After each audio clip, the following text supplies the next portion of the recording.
అందరికీ నమస్కారం. అక్షయ తృతీయ సందర్భంగా ఈరోజు సింహాచలం అప్పన్నకు జరుగుతున్న చందనోత్సవం కార్యక్రమంలో పాల్గొనడానికి విచ్చేసిన భక్తులపైన ప్రమాదవశాత్తు గోడ కూలి సుమారు 9 మంది భక్తులు మరణించడము చాలా దురదృష్టకరమైన సంఘటన.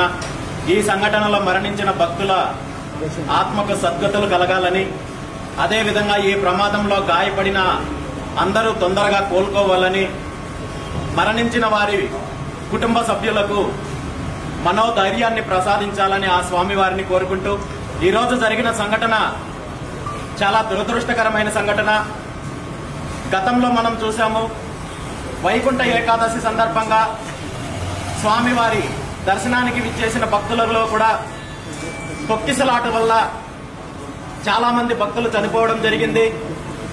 ఈరోజు సింహాచలంలో చందనోత్సవ కార్యక్రమానికి వేలాదిగా భక్తులు వస్తారని తెలిసినప్పటికీ కూడా ప్రతిష్టమైన ఏర్పాట్లు చేయాల్సిన దేవస్థానం యాజమాన్యము, అదేవిధంగా ప్రభుత్వము కేవలం 20 రోజులకు ముందు నాసిరకం నాణ్యత లేకుండా నాసిరకంగా అప్పటికప్పుడు గోడలు నిర్మించడము, ఆ గోడల్లో కూడా ఎటువంటి ప్రమాణాలు లేకుండా నాసిరకంగా నిర్మించడము, వేలాదిగా భక్తులు వస్తున్నప్పుడు ఎటువంటి జాగ్రత్తలు తీసుకోకుండా ఈ విధంగా పర్వదినాలు జరిగినప్పుడల్లా ఏదో ఒక సంఘటన జరగడము, భక్తులు ప్రాణాలు కోల్పోవడము చాలా దురదృష్టకరమైన సంఘటన.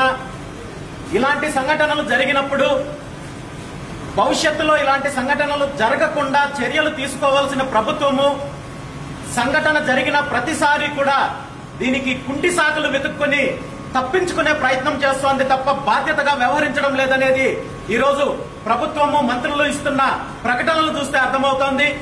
ముఖ్యంగా దీనంతటికీ కారణము ఏదైతే దేవాలయాలకు సంబంధించి నిర్మాణాల్లో కావచ్చు, అభివృద్ధి కార్యక్రమాల్లో కావచ్చు, కాంట్రాక్టర్లు చేస్తున్న అవినీతి దీనికి ప్రధాన కారణము.